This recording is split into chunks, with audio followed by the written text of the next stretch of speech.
Microreña 226, hoy es viernes y es una de estas microreñas que, aparte de que no tengo muchas ganas de grabar, estos días que estás como tonto, que estás apático, como que no te apetecen hacer las cosas. Además tengo la sensación de que me voy a meter en un jardín, por una razón que no sé si explicar con la obra encima o explicarlo ya. Ante todo, lo de las reseñas, lo de las críticas, creo que muchas veces nos lo tomamos como algo personal cuando no deberíamos. Y es cierto que cuando tenemos una obra que idolatramos, una obra que nos parece la leche, una obra que a nosotros nos ha marcado por diferentes razones, por el momento en el que la leímos, porque es de las primeras cosas que leímos, o porque es de las primeras cosas que leímos que de verdad nos causa un impacto así a nivel interno, personal y espiritual, pues las tenemos puestas como en un altar, ¿no? Pues son para nosotros como un dios al que adoramos y que si alguien nos lo toca, pues nos sentimos un poco como... Nos volvemos un poquito sectarios, yo me incluyo, ¿eh? Yo, por ejemplo, pues para mí Berserk es una de estas obras que considero que es un templo y cuando alguien insinúa Berserk no es para tanto, pues me tiembla la ceja, se me crispan las manos, se me afinan los colmillos y tengo ganas de saltarle al cuello y arrancárselo de un mordisco, pero en realidad luego cuando reflexionas... aunque sé que suena atópico y que vamos a hablar de frases hipertópicas, de los culos, de los gustos y de la madre del cordero, no deja de ser cierto. Y no deja de en el fondo, y a pesar de que yo soy muy vinagres y siempre escupo mucho y digo las cosas así como muy contundentes y digo que esto es una mierda y todas estas cosas, los gustos son algo tan personal, tan intransferible y de tan difícil de explicación, porque depende mucho no solo de lo que leemos, sino también de nuestra vida, de lo que hemos consumido, de cómo somos, es decir, hay una cantidad de factores externos que influyen en lo que nos gusta y lo que nos deja de gustar, que tampoco somos nadie, ninguno de los que hacemos reseñas, hablamos de vídeos, para opinar en lo contrario. Pero sí que creo que todos tenemos derecho, insisto, a dar la opinión. No que la opinión influya ni que nuestra opinión tenga que convertirse en ley y que porque a mí no me gusta una obra signifique que no le pueda gustar a nadie más en la humanidad, ¿no? Pero sí que tenemos ese derecho, el derecho a opinar. Y creo que tampoco nos lo tenemos que tomar como algo personal, y menos cuando criticamos una obra que no nos ha gustado por H, por C, por B, por infinitas razones, no nos lo tenemos por qué tomar como algún ataque directo, ¿no? Y si a ti una cosa que a mí me ha parecido un mojón y una mierda prensada, a ti te ha parecido algo que te ha cambiado la vida, pues está de puta madre. Es que no entiendo dónde está el problema, ¿no? Sí que siento que es como un ataque personal y muchas veces es difícil separar, ¿no? Y convertir esa obra en algo, en un objeto y no en algo casi que es como tu madre o como tu hermano, ¿no? Pero, insisto, creo que nos tenemos que tomar las críticas a las obras en general como algo menos serio y más como, no como un mapa, pero sí como una referencia. Yo creo que esto lo hemos comentado muchas veces. La gente que sigue aquí las microreñas, yo creo que las tiene que tomar como eso, como una referencia. Yo digo que algo me gusta o no me gusta, y si tú coges y lees eso que a mí me ha gustado y a ti también te ha gustado, y lo que a mí no me ha gustado, a ti tampoco te ha gustado, creo que sí que podemos decir que compartimos unos gustos y por lo tanto puedo servirte un poco de referencia y de guía ante futuras lecturas. Entonces, si coincidimos muchas veces en las cosas que me gustan y que no me gustan, pues es muy fácil que en el futuro las cosas que a mí me gusten a ti te vayan a gustar y viceversa. Y digo viceversa porque hay muchas veces que las cosas que a mí me parecen una puta mierda hay gente que le flipan, ¿no? Entonces, cuando yo digo que esto es una mierda, si todo lo que yo antes he dicho que es una mierda a ti te ha flipado, pues ahí tienes otra manera, otra guía de comprender. Pero bueno, insisto, creo que lo que nos tenemos que dar cuenta es que no nos tenemos que tomar esto como algo excesivamente personal, ni siquiera como algo excesivamente serio, porque en realidad no lo es.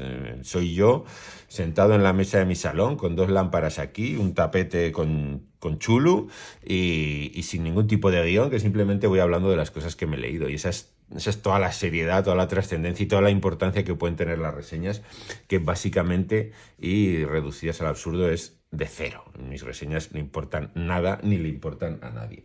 ¿Que te sirven de ayuda? Estupendo. ¿Que cosas que me gustan a mí a ti también te gustan? Perfecto. ¿Que si gracias a eso te puedo descubrir una obra de estas de quitarse el sombrero o te ahorro unos euros por no comprarte un mojón de estos que no hay por dónde pillarlo?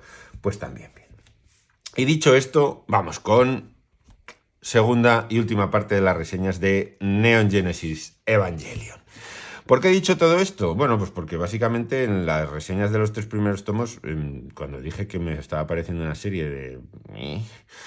pues parece que herí sensibilidades, entre comillas, evidentemente, sé que no las herí ni muchísimo menos, pero sí que se generan a veces reacciones que tampoco no tienen por qué ser así, porque uno, evidentemente, mi reseña es intrascendente totalmente, y dos, lo hago desde un punto de vista parcial sin haberme leído toda la obra. Dije que en el final del tercer tomo creo que la serie tomaba una dirección bastante más interesante, y creo que eso se mantiene en los siguientes tomos, ¿no? En los tomos 4 al 7. Quizás porque se deja esa rama más de comedia adolescente de instituto, no comedia, pero bueno, de estos típicos manga de instituto, de relaciones, y nos metemos ya más en un tema de ciencia ficción, de robots gigantes, de monstruos y sobre todo de un trasfondo pseudo religioso, cristiano cabalístico, si queréis, ¿no? En el que hay pues unas implicaciones y unas referencias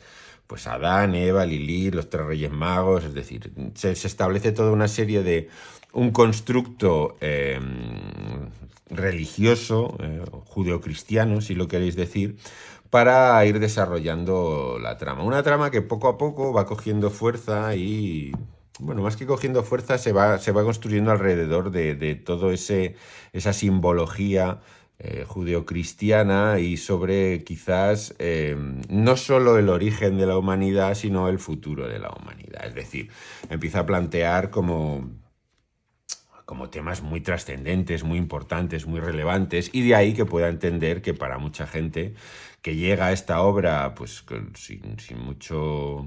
sin muchas lecturas a la chepa, que es totalmente lógico y normal, que este es uno de sus primeros mangas, uno de esos mangas que lees en cierto momento de tu vida en el que realmente te impacta y te vuela la cabeza, pues se convierta en un manga de referencia. Las lecturas al final dependen mucho del orden en el que las hagas y pasa un poco como cuando viajas mucho o no has viajado nada. Cuando has recorrido todo el mundo puedes llegar a sitios que a ti te parecen pues mediocres, pero si alguien que no ha viajado a ningún sitio llega a ese mismo lugar y lo ve por primera vez y es el primer sitio al que va porque nunca ha salido de su ciudad o de su pueblo, pues probablemente le parecerá la cosa más maravillosa del mundo. Y tú, como ya tienes unas vivencias excesivamente dilatadas, podríamos decir, y no estoy hablando de anos, pero el símil podría ir por allí, no sientes una satisfacción tan grande como el que por primera vez hace una cosa. Y creo que con la lectura pasa exactamente lo mismo. Depende muchísimo de lo que has leído, de tu bagaje, de la cantidad de cosas que has experimentado y sobre todo de la cantidad de cosas que ya has leído y ya has vivido. Y entra ese factor sorpresa, ¿no? Y creo que quizás, y digo quizás, es lo que a mí me ha pasado con Evangelion. La serie mejora radicalmente a partir del tercer volumen de esta edición coleccionista. Creo que a partir del cuarto volumen ya toma un tono bastante más interesante para lo que a mí me gusta, es decir, mucho más centrado insisto, en la ciencia ficción, deja atrás toda la rama adolescente cansina. Shinji sigue siendo un personaje bastante agonías y bastante cansino, pero bueno, creo que hasta Shinji mejora en el sentido de que después de llorar por todos los rincones del complejo de Nerf, pues al final llega a ser un personaje que toma una decisión relevante. Y quizás esa es la parte más... Es como diría de alguna manera que me ha parecido el punto fuerte y el punto flaco de la colección, ¿no? El punto fuerte es que detrás de toda la historia de los robots hay un trasfondo filosófico, de alguna manera, más potente de lo que cabría esperar en una serie de este tipo, pero a la vez yo creo que se queda un poco a mitad y no acaba de desarrollar todo el potencial que yo creo que tenía el germen, la semilla que hay detrás del concepto de Evangelion. El dibujo me parece que está de puta madre, el dibujo es espectacular, las escenas con los robots de combate funcionan como un tiro, todo en ese sentido va muy bien, pero luego pues hay tramas, pues la del último ángel, que se quedan como un poco, se quedan allí a mitad, a mitad. Todo pinta bien, todo va mejorando mucho, insisto, pero al final me parece que no sé si habría necesitado un par de tomos más, que diga yo esto manda huevos, ¿no? Pero como que se queda en algunos aspectos un poco cojo de desarrollo. Por lo demás, insisto, si a ti Evangelion te parece uno de los mangas más importantes de la historia, pues me parecerá muy bien, ¿no? Yo me quedaré con otros, yo me quedaré con Akira o con Berserk, quizás por las razones que os he comentado antes, ¿no? Porque Akira probablemente es de lo primerito que llega así de manga más adulto, de ese tipo de manga, o del momento, no lo sé. Y Berserk porque cuando te lees el Eclipse, pues lo voy a decir seriamente, si no te encoge la patata es que no tienes alma, básicamente. Pero bueno, más allá de eso, luego hay gente que se le verse y le parece un coñazo, que es repetitivo, que no hay ningún sitio, que patatín, que patatán, y a mí me parecerá muy bien, aunque en el fondo de mi alma oscura y negra, un abuelo con una gallata diga, pero ¿qué cojones estás diciendo? Muy enfadado y muy avinagrado. Por lo demás, pues eso, vale, pues ya me he leído Neon Genesis Evangelion, una lectura más a la chepa. Pintaba bastante peor al principio de lo que acaba siendo al final. Creo que, insisto, que la serie va increciendo, mejora cada tomo, plantea cosas muy interesantes y quizás yo le habría dado un par de tomos más de desarrollo para acabar de redondear todas las buenas ideas que creo que hay detrás de esa concepción más filosófico-religiosa de la idea de estos robots y de esta historia. Sigo con esta pequeña cosita, la obra de Mikkel Sommer, y voy a decir Mikkel, no, que es la serie. Bueno, la obra es un fanzine de estos que me compro yo, me compré, bueno, ya lo veréis, en Underbrain de vez en cuando hago batida y me compro alguna cosita y me compré un par de cosas.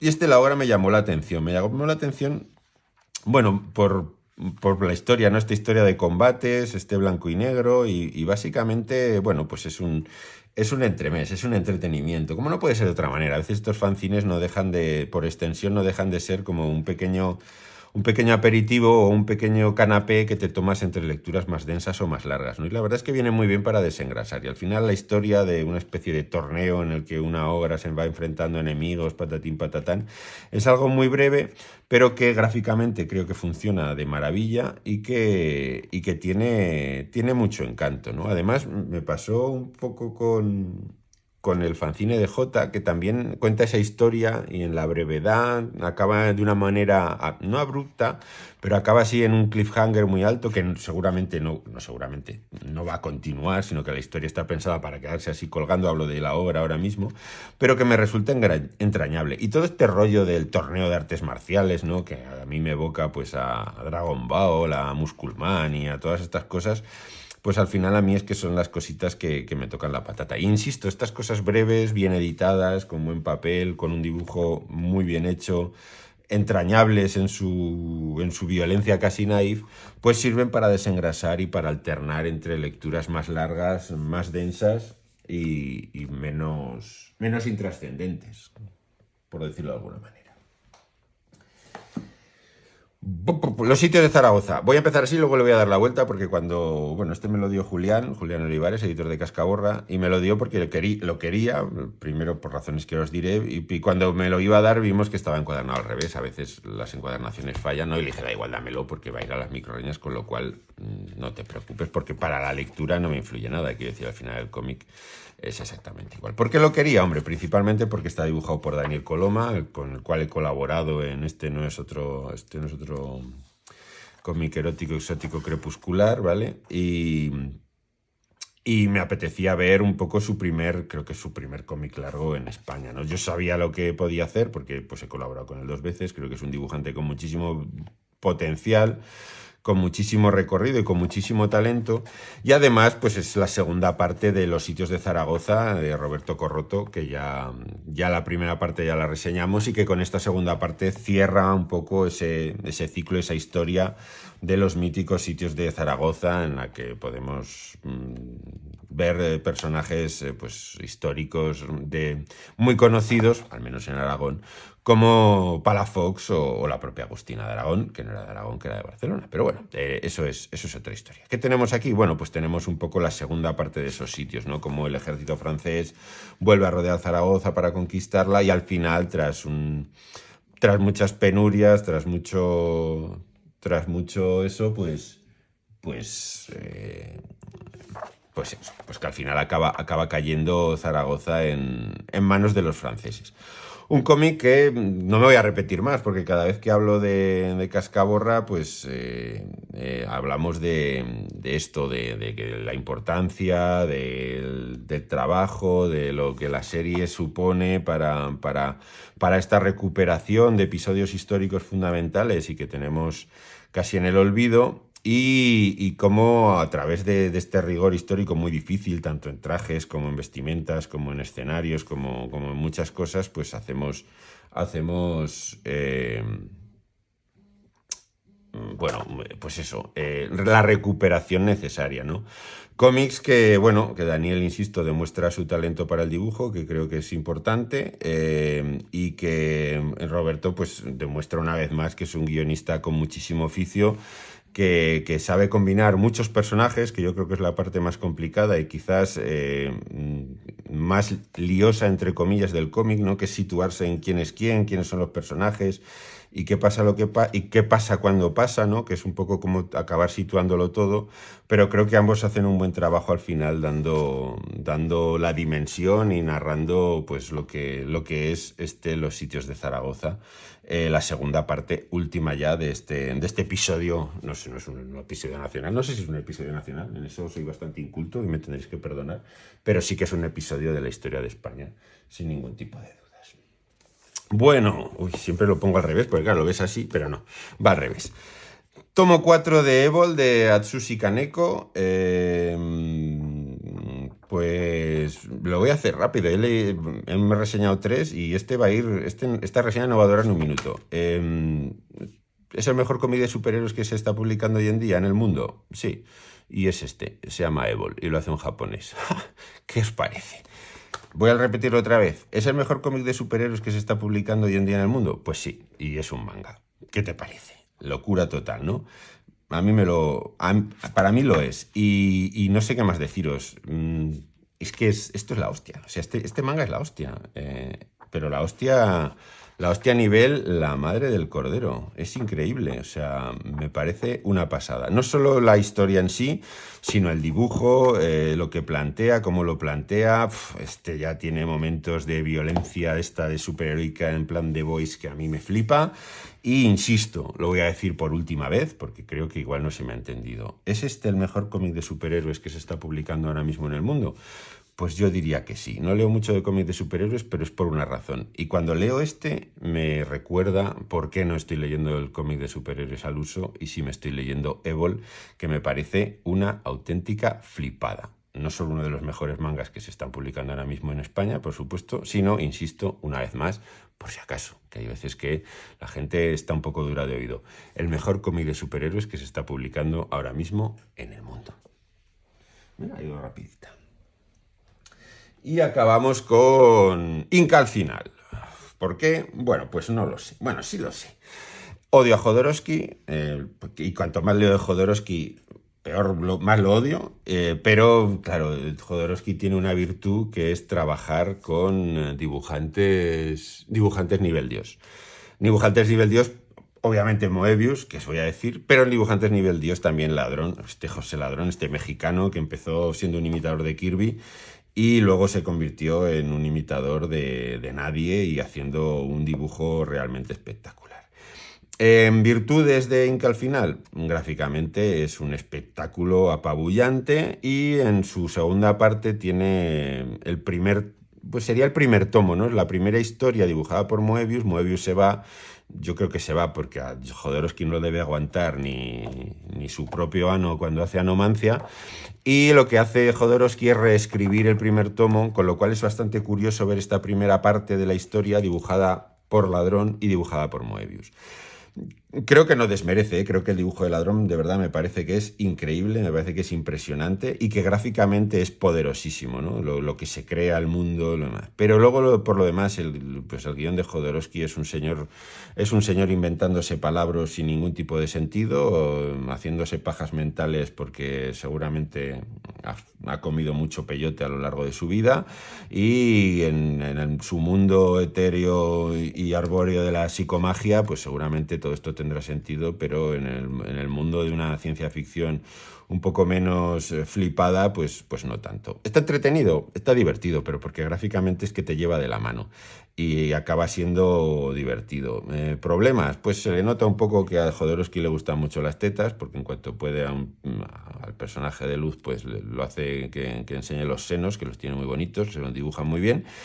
Pero por lo demás, pues todo este refrito cósmico de referencias que van desde el hinduismo al budismo, al cristianismo, a la anomancia, ¿no? Que es que un señor que lee culos, pues ya podemos imaginar lo que nos podemos esperar de él. Insisto, gráficamente es el cielo, es una pasada, tiene momentos divertidos, no lo voy a negar, es entretenido, tiene su chispa, su rollo, pero es que no soporto a Jodorowsky. O sea, me parece uno de los grandes timos de la historia del cómic, o sea, uno de estos guionistas que por alguna razón que para mí es totalmente inexplicable, le cayó en gracia a alguien, llegó un momento en el que la gente tomaba mucho ácido, se drogaba mucho y fumaba muchísimos porros y dijeron, buah, esto lo que está haciendo este tío es la hostia. Y le empezaron a publicar todo. Más allá de eso, para mí es como un arcano incomprensible, un misterio que nunca podré desentrañar de por qué Jodorowsky es un guionista de referencia en el mundo del cómic, porque cada cómic que leo suyo es más un ¿pero qué cojones me estás contando? Bueno, en fin, aquí acaba la microreña. Con Evo la ha ido deprisita y con el link al final también. Bueno, de Moebius del final es que no os voy a decir nada, es que es Moebius. Es como Evo. ¿Qué puedo reseñaros de Moebius? Moebius es Moebius. Moebius es Dios. Y a Dios no se le reseña, a Dios se le adora. Y ya está, no hay nada más que decir. Tú coges a Moebius y dices, ¿cómo podía dibujar así este tío? Y insisto, y creo que Ladrón está a la altura, gráficamente. No lo voy a decir, estoy de repetir mucho, ¿no? Lo de las microreñas me parece que es absolutamente increíble. Vale, ya estamos. Repaso rápido y así ya acabamos y cerramos. Inca al final, la segunda parte de los sitios de Zaragoza. Un saludo tanto para Roberto como para Dani, que bueno, creo que si sigue evolucionando y si sigue currando tiene muchísimo futuro.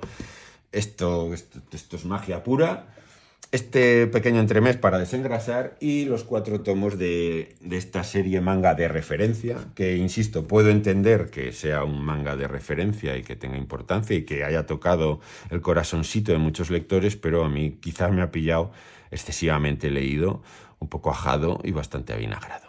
Bueno, ya está, sin más, que disfruten de estos días. La semana que viene tenemos aquí en España Super Puente.